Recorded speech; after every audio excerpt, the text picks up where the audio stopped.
آپ نے عبداللہ بن ابی رئیس المنافقین کا جنازہ پڑھا ہے، قرآن نے فرمایا کہ ولا تصلی علی احد منهم مات ابدا ولا تقم علی قبره، ان کے قبروں پر کھڑے نہ ہونا. اسی قبر کو کہا محمد رسول اللہ، اسی قبر پر آپ آ کر کے کھڑے ہو گئے تھے، اسی سے آپ کو منع کیا گیا.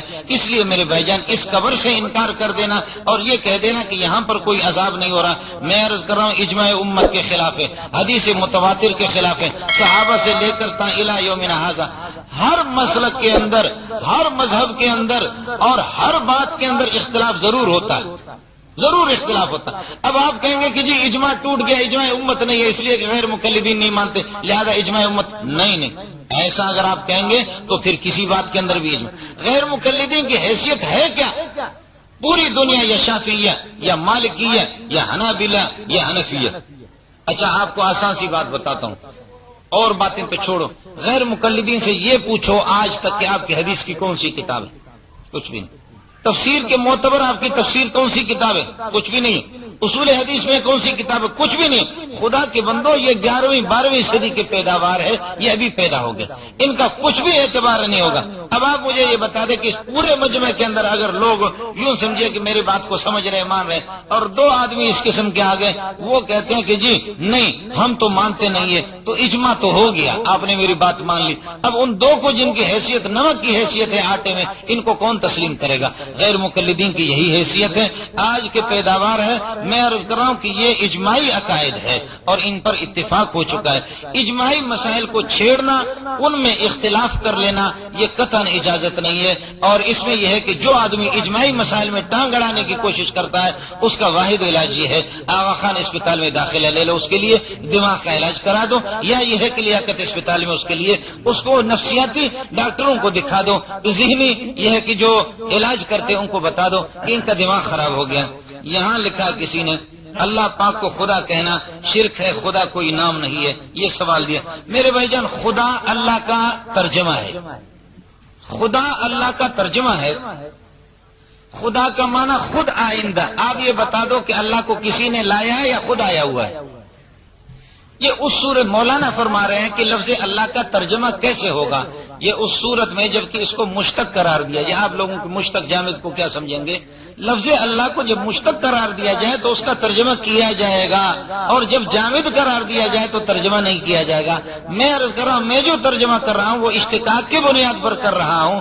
اللہ کا معنی ہی ہے خود بخود آنے والا، یا اللہ کا معنی وہ عالم للذات الواجب الوجود.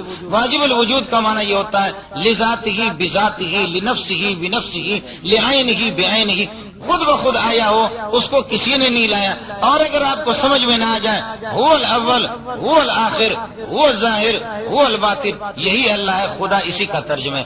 خدا فارسی میں خدا کا معنی خود آئندہ، خود آیا ہوا ہے، جس کو وجود اپنے ذات ہی سے حاصل ہے، جس کا وجود کسی کا مستعار نہیں ہے، کسی سے حاصل کردہ نہیں ہے. یہ لفظ اللہ کا ترجمہ ہے اور کچھ نہیں. آپ مجھے بتا دو رحیم کا کیا معنی ہے؟ مولانا ابراہیم کیا ہے کہاں پہ؟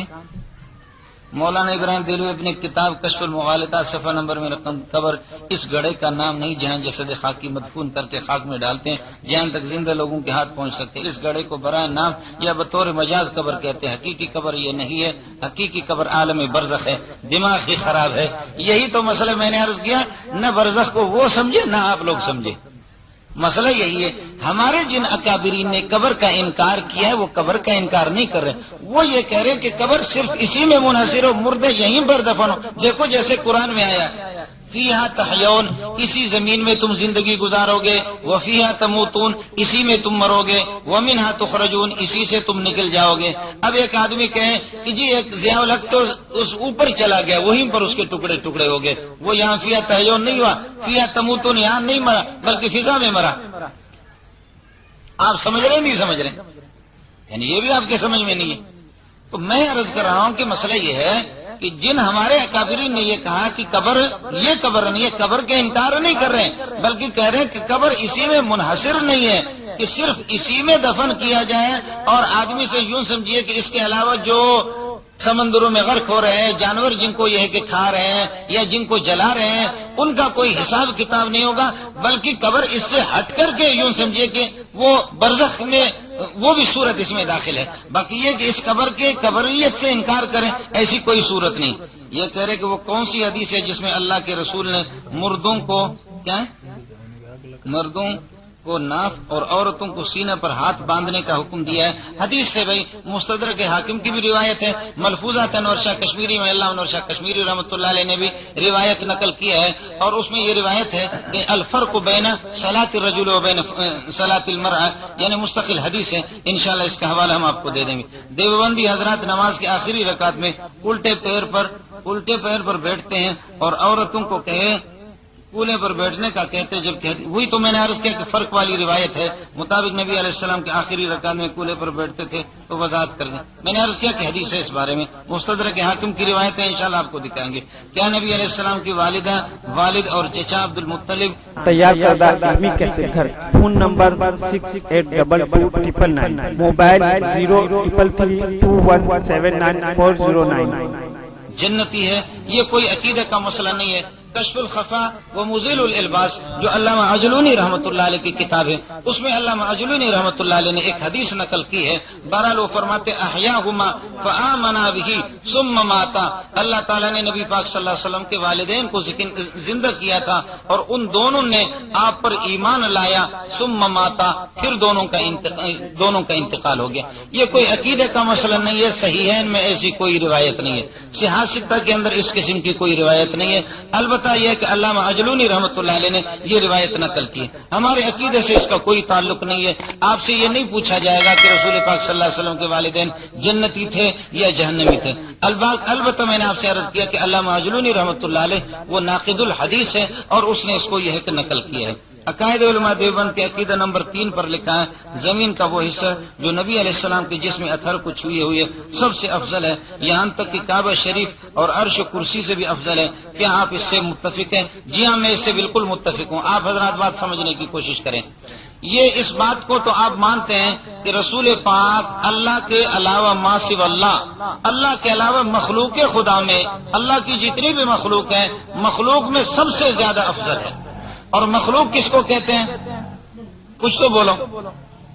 کہ جب اللہ تھے اور وہ نہ ہو تو اس کے بعد والے سارے کے سارے مخلوق ہوں گے. عرش تو کئی ہزار سال بعد میں بنا ہے.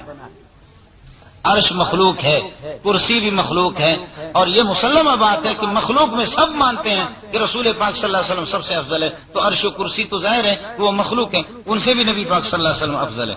عقیدہ نمبر 2 پر لکھا ہے کہ نبی علیہ السلام اپنی قبر میں زندہ بالکل اسی طرح جس طرح ہم دنیا میں زندہ ہے. کیا آپ اس سے متفق ہیں؟ بالکل اس سے متفق ہیں. لیکن اس بات کو ذرا سمجھو, یہاں آپ صلی اللہ علیہ وسلم مکلف ہیں, قبر میں آپ مکلف نہیں ہے. اور پھر اس مسئلہ کو بھی سمجھو کہ وَلَا تَقُولُوا لِمَنْ يُقْتَلُ فِي سَبِيلِ اللَّهِ أَمْوَاتٌ, جو اللہ کے راستے میں شہید ہو گئے ان کو مردہ نہ کہو, بل احیاء, بلکہ وہ زندہ ہے, وَلَٰكِن لَا تَشْعُرُونَ.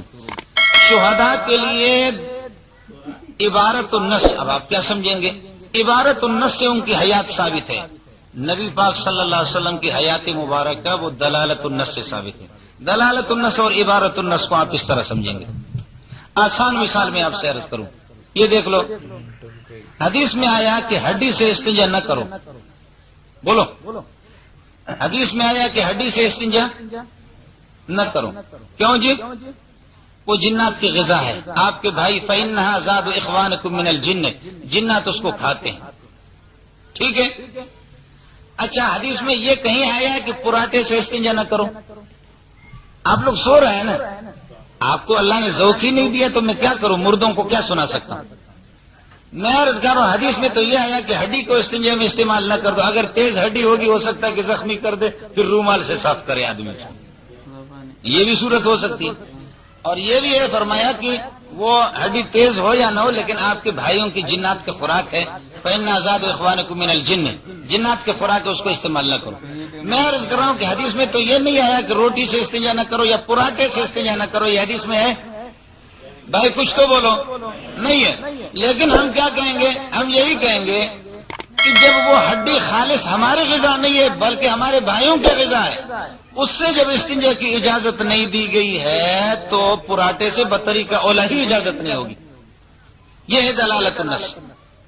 جب وہ ادنا ہے, مکمل وہ غذا نہیں ہے, جنات کی غذا ہے, ہماری غذا نہیں ہے, ہڈی ختم ہو گیا. وہ مکمل غذائیت اس میں نہیں ہے. اس سے جب اجازت نہیں استنجا کی تو پراٹے سے بطریقہ وہ اعلیٰ درجہ کے بطریقہ اولائی اس سے اجازت نہیں ہوگی. اسی طرح میرے بھائی سمجھ لو شہداء نبی سے ادنا ہے, ان کے لیے حیات ثابت ہے تو انبیاء کے لیے بطریقہ اولائی ثابت ہے. اس کو کہتے ہیں دلالت النص. قرآن نے شہداء کی حیات کا اعلان کر دیا ہے, جب اس کے لیے اعلان کر دیا. اچھا دوسرا مسئلہ ذرا سمجھ لینا, اللہ کرے کہ آپ لوگ سمجھنے کی کوشش کرو, یہ مسئلہ سمجھنے کی ہے. ہمارے بہت سے علماء ان کا بھی انشاءاللہ ذہن صاف ہو جائے گا. نبی پاک صلی اللہ علیہ وسلم فرماتے مررت بقبر موسیٰ وہو یصلی وہو قائم یصلی. موسیٰ علیہ السلام کی قبر سے میرا گزر ہو گیا, نبی موسیٰ علیہ السلام قبر میں نماز پڑھ رہا تھا. اب علماء کہتے ہیں کہ جی بہت سے کہ جو یہ نبی پاک صلی اللہ علیہ وسلم کا معجزہ ہے کہ معجزتاً آپ صلی اللہ علیہ وسلم نے دیکھا کہ موسیٰ علیہ السلام نماز پڑھ رہے. باقی موسیٰ علیہ السلام کے لیے ایسا مسئلہ. باتیں ذرا سمجھ لینا. دو چیزیں, نبی کا اس مٹی کے نیچے دیکھ لینا, اتنے من مٹی کے نیچے دیکھ